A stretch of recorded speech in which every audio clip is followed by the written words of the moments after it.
To enroll your child into the facial recognition program, log in to the Smile Me In phone app. Then tap on the side menu, tap on Face Profile, then tap on Enroll displayed next to your child's name. In this screen, you would capture photos of your child's face to enroll him in the facial recognition program. This can be done by clicking on the camera icon displayed on the bottom right corner of the screen.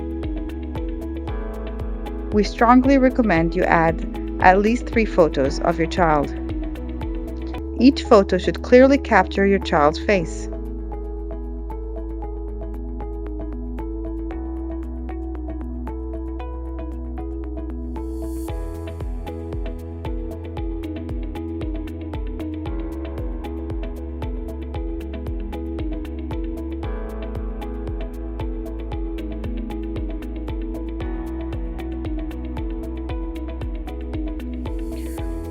Once you're done adding the images to this screen, you're all set.